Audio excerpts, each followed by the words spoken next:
ಬೆಳಗಾವಿಯಲ್ಲಿ medical mafia ದೊಡ್ಡ ಪ್ರಮಾಣದಲ್ಲೇ ಇದೆ. ಅದು ಯಾರಿಗೆ ಗೊತ್ತಾಗ್ತಾ ಇಲ್ಲ. ಪಾಪ ರೋಗಿಗಳಿಗೆ ಯಾವುದೋ ಒಂದು ಚೀಟಿ ಬರೆದು ಕೊಟ್ಟಿರ್ತಾರೆ. ಆ ಚೀಟಿಯಲ್ಲಿ ಇರ್ತಕ್ಕಂಥ ಔಷಧಿ ಯಾವುದು ಅನ್ನೋದು ಗೊತ್ತಾಗೋದಿಲ್ಲ. ಇಲ್ಲಿ ರೂಲ್ಸ್ ಇದೆ, ಡ್ರಗ್ಸ್ ಇನ್ಸ್ಪೆಕ್ಟರ್ ಚೆಕ್ ಮಾಡಬೇಕು, ಕ್ಯಾಪಿಟಲಲ್ಲಿ ಬರೀಬೇಕಂತಿದೆ. ಅದರ ವೈದ್ಯರು ಏನು ಬರೀತಾರೆ ಅವ್ರಿಗೆ ಮಾತ್ರ ಗೊತ್ತಾಗ್ತದೆ, ಔಷಧ ಅಂಗಡಿಯವ್ರಿಗೆ ಗೊತ್ತಾಗ್ತದೆ. ಇದು ರೂಲ್ಸ್ ಆ್ಯಂಡ್ ರೆಗ್ಯುಲೇಷನ್ಸ್ ಇದು ಇಲ್ಲ. ಇಲ್ಲದೇ ಇದ್ದರೂ ಕೂಡ ಇದನ್ನು ಕ್ಯಾಪಿಟಲ್ ಅಕ್ಷರದಲ್ಲಿ ಬರೀಬೇಕಂತೇಳಿ ಒಂದು ಕಾನೂನು ತಿದ್ದುಪಡಿ ತರಬೇಕು ಸರ್ಕಾರ. ಅಂದಾಗ ಮಾತ್ರ ಯಾವುದು ಔಷಧ ತರಬೇಕು, ಹೊರಗೆ ತರಲಿಕ್ಕೆ ಇವರು ಅವಕಾಶ ಕೊಡೋದಿಲ್ಲ. ಏನು ಪ್ರಧಾನಮಂತ್ರಿ ಜನ ಔಷಧಿ ಕೇಂದ್ರಗಳಲ್ಲಿ ಲಭ್ಯವಿದೆ ಇಂಥ ಔಷಧಗಳು.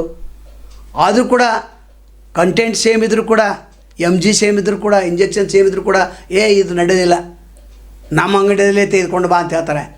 ಅಂದರೆ ಪ್ರತಿಯೊಬ್ಬರು ವೈದ್ಯರು ತಮ್ಮ ಆಸ್ಪತ್ರೆ ಬದಿಗೆ ಬೇನಾಮಿ ಹೆಸರಿನಲ್ಲಿ ಒಂದು ಔಷಧ ಅಂಗಡಿ ಇಟ್ಟಿರ್ತಾರೆ.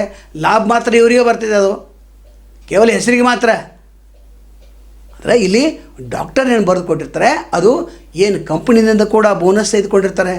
ಇದೇ ಕಂಪ್ನಿ ರೆಫರ್ ಮಾಡ್ಬೇಕಂತೇಳಿ ಅದು ಕೂಡ ರದ್ದಾಗಬೇಕು. ಇನ್ನು ಪೇಷಂಟ್ಗಳು ಯಾವ ಔಷಧ ಕೇಳ್ತಾರೆ ಅದು ಕೊಡೋದಿಲ್ಲ. ಇವ್ರ ಕಡೆ 5,000 ಇದ್ರೆ 10,000 ಔಷಧ ಬರೆದು ಕೊಡ್ತಾರೆ. ಇನ್ನು ಅತ್ಯಂತ ಮಹತ್ವ ಅಂದರೆ ಗುಳಿಗೆ ಕೊಡ್ತಾರೆ MGದ್ದು, ಅದರ ಇಂಜೆಕ್ಷನ್ ಎಷ್ಟು ML ಕೊಟ್ಟರೆ, ಎಷ್ಟು ML ಇಂಜೆಕ್ಷನ್ ಹಾಕಿದ್ರಿ ಅದು ಕೂಡ ಬರೆದು ಕೊಡಬೇಕಾಗ್ತದೆ. ಸರ್ಕಾರ ಇಲ್ಲಿ ಕೂಡ ತಿದ್ದುಪಡಿ ತರಬೇಕು. ಎಷ್ಟು ಔಷಧ ML ಇಂಜೆಕ್ಷನ್ ಮಾತ್ರ ನೀವು ಕೊಡೋದಿಲ್ಲ, ಅದು ಹೈ ಡೋಸ್ ಆಯ್ತಂದರೆ ಅದು ಕೂಡ ರೋಗಿಗೆ ಸಾವಿಗೆ ಕಾರಣ ಆಗ್ಬೋದು. ಒಟ್ಟಾರೆ ಲೂಟಿ ನಡೆದಿದೆ. ಇವರು ಇಷ್ಟೆಲ್ಲ ಲೂಟಿ ಮಾಡಿದ್ರೆ ಮೊನ್ನೆ ಏನು ಮಾಡ್ತಾರೆ, ಬೆಳಗಾವಿಯಲ್ಲಿ ಆನ್ಲೈನ್ ಔಷಧನ ನೀವು ತರಿಸ್ಕೊಳ್ಬಾರ್ದು, ಅದನ್ನು ಬ್ಯಾನ್ ಮಾಡ್ಬೇಕಂತ ಹೇಳ್ತಾರೆ. ಎಷ್ಟೋ ಔಷಧ ಅಂಗಡಿಗಳು ಲಾಸ್ ಆಗಿದೆ ಅಂತ ಹೇಳ್ತಾರೆ. ಯಾವುದು ಔಷಧ ಅಂಗಡಿ ಹಾಕಿ ನಾವು ಲಾಸ್ ಆಗಿದ್ದಾನೆ, ಸಾಧ್ಯನೇ ಇಲ್ಲ. ಇವರು 35% ಕಮಿಷನ್ ಸಿಗ್ತೈತೆ. ಇಷ್ಟಾದರೂ ಕೂಡ ಆನ್ಲೈನ್ನಲ್ಲಿ ಏನಿದೆ ಔಷಧ ತರಿಸ್ತಾರೆ. ಅಲ್ಲಿ ಕೂಡ ಎಲ್ಲಿ ಪ್ರಿಸ್ಕ್ರಿಪ್ಷನ್ ಇರ್ತದೆ. ನಿಮ್ಮಲ್ಲಿ ಏನೇನಿದೆ, ನಿಮ್ಮಲ್ಲಿ ಎಷ್ಟು ML ಇಂಜೆಕ್ಷನ್ ಅವನು ಬರೆದು ಕೊಟ್ಟರೆ ಅವನಿಗೆ ಅಟ್ಟು ಅದರ ಎಷ್ಟು ಇಂಜೆಕ್ಷನ್ ಕೊಟ್ಟಿರ್ತಾನೆ ಆ ವೈದ್ಯ ಆ ಚೀಟಿಯಲ್ಲಿ ಬರೆದು ಕೊಡಬೇಕಾಗ್ತದೆ. ಬರೆದು ಕೊಡೋದಿಲ್ಲ. ಇದು ಏನಾಗ್ತದೆ ಅಂದರೆ ಡ್ರಗ್ ಇನ್ಸ್ಪೆಕ್ಟರ್ಗಳು ಏನಿದ್ದಾರೆ ಪ್ರತಿ ತಾಲೂಕಿನಲ್ಲಿ ಹೋಗಿ ಹಪ್ತಾ ವಸೂಲಿ ಮಾಡ್ತಾರೆ. ಕಳೆದ ಸಲ 5,000 ಇತ್ತು, ವರ್ಷಕ್ಕೊಮ್ಮೆ ಹೋಗ್ತಾರೆ, ಸಹಿ ಮಾಡಿ ಬರ್ತಾರೆ. ಯಾರು ಕೊಡೋದಿಲ್ಲ ಅವ್ರ ಮೇಲೆ ಕೇಸ್ಗಳ ಮೇಲೆ ಕೇಸ್ ಹಾಕ್ತಾರೆ. ಪ್ರತಿ ತಾಲೂಕಿನಲ್ಲಿ ಒಂದು ಸಂಘಟನೆ ಇದೆ. ಪ್ರತಿ ತಾಲೂಕಿನಲ್ಲಿ ತಮ್ಮದೇ ಅಂತ ಔಷಧ ಅಂಗಡಿ ಸಂಘಟನೆ ಮಾಡಿದ್ದಾರೆ. ಆ ಸಂಘಟಕರು ಕಲೆಕ್ಷನ್ ಮಾಡ್ತಾರೆ. ಆ ಕಲೆಕ್ಷನ ಇಲ್ಲಿ ಹೋಗ್ತೈತೆ. ಅದು ಯಾರಿಗೆ ಡ್ರಗ್ ಇನ್ಸ್ಪೆಕ್ಟರ್ ಬಂದಿರ್ತಾನೆ ಆತನ ಕಡೆ ಹೋಗ್ತೈತೆ. ಆತನ ಕೂಡ ವಸೂಲಿ ಮಾಡಲಿಕ್ಕೆ 5-6 ಜನರನ್ನು ಇಟ್ಟಿರ್ತಾನೆ. ತಾನು ಹೋಗೋದಿಲ್ಲ, ತನಗೆ ಅವ್ರಿಗೇನು ಸಂಬಂಧ ಇಲ್ಲ ಅಂತಾನೆ. ಸಿಕ್ಕಿಬಿದ್ದ ನಂತರ ತೂಕ ಮತ್ತು ಅಳತೆ ಇಲಾಖೆಯಲ್ಲಿ ಅದೇ ಇದೆ. ಪೆಟ್ರೋಲ್ ಪಂಪ್ದವ್ರು ಇಷ್ಟು ಕೊಡಲೇಬೇಕು, ಕೊಡದೆ ಹೋದರೆ ಅದೇನಾದರೂ ಒಂದು ತಕರಾರು ಹಾಕ್ತಾರೆ. ಸಂಡಾಸ್ ಇಲ್ಲ, ಬಾತ್ರೂಮ್ ಇಲ್ಲ, ಏನೋ ಒಂದು ವ್ಯವಸ್ಥೆ ಇಲ್ಲ, ನಿಲುಗಡೆ ಇಲ್ಲ ಅಂತೇಳಿ ಏನಾದರೂ ಒಂದು ಕಾರಣಕ್ಕೆ ದಂಡ ತುಂಬ್ತಾರೆ. ಇಲ್ಲಿ ಕೂಡ ಹಪ್ತಾ ವಸೂಲಿಗೆ ತೂಕ ಮತ್ತು ಅಳತೆ ಜಂಟಿ ನಿರ್ದೇಶಕರಾಗಲಿ ಅಥವಾ ಸಹಾಯಕ ನಿರ್ದೇಶಕರಾಗಲಿ ಅವರು ಕೂಡ ಹಪ್ತಾ ವಸೂಲಿ ಮಾಡ್ತಾರೆ.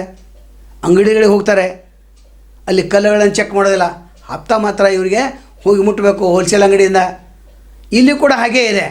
ಮೆಡಿಕಲ್ ಏನು ಶಾಪ್ಗಳಿವೆ, ಇವರು ದೊಡ್ಡ ಒಂದು ಮಾಫಿಯಾ ಇದೆ. ಹೀಗಾಗಿ ಅವರು ಆನ್ಲೈನ್ ಏನು ವ್ಯವಸ್ಥಿತ್ತು ಅದನ್ನು ಬದಲಾಯಿಸಬೇಕು, ಅದನ್ನು ಬ್ಯಾನ್ ಮಾಡಬೇಕಂತ ಹೇಳಿದ್ದಾರೆ.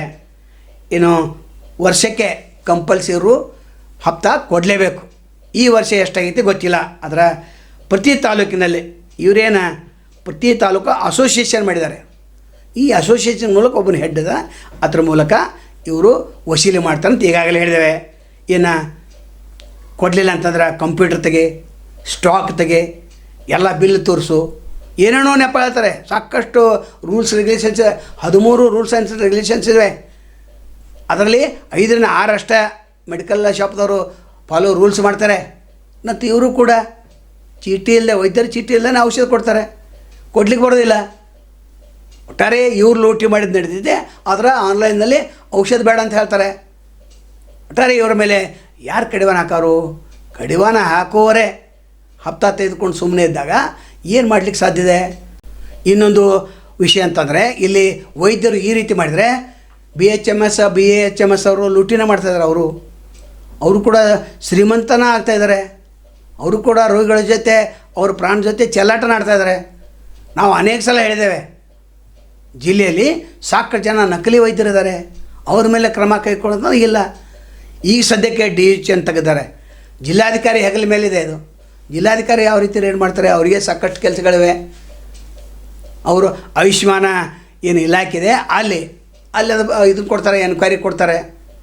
ಅದರ ಮುಚ್ಚಿ ಹೋಗೋಂಥ ಸಾಧ್ಯತೆ ಕೂಡ ಅಲ್ಲಗಳಂತಿಲ್ಲ. ಒಟ್ಟಾರೆ DC ಅವರು ಇಲ್ಲಿ ರೇಡ್ ಮಾಡಬೇಕು ಮತ್ತು ಏನು ಮೆಡಿಕಲ್ ಮಾಫಿಯಾ ಏನಿದೆ, ಏನು ಡ್ರಗ್ ಇನ್ಸ್ಪೆಕ್ಟರ್ ಆದರೆ ಅವರು ಕೂಡ ಕಟ್ಟುನಿಟ್ಟಿನ ಕ್ರಮವನ್ನು ಜರುಗಿಸಬೇಕಾದ್ದು ಅನಿವಾರ್ಯ ಇದೆ. ಸರ್ಕಾರ ಇದ್ರ ಕಡೆ ಗಮನ ಹರಿಸ್ಬೇಕಂತ ನಾವು ಕೇಳ್ಕೊತೇವೆ. ನಾಳೆ ಮತ್ತೊಂದು ತಮ್ಮನ್ನು ಭೇಟಿ ಆಗ್ತೇವೆ. ಅಲ್ಲಿವರೆಗೆ ಎಲ್ಚುವಾಗಲಿ. ನಮಸ್ಕಾರ.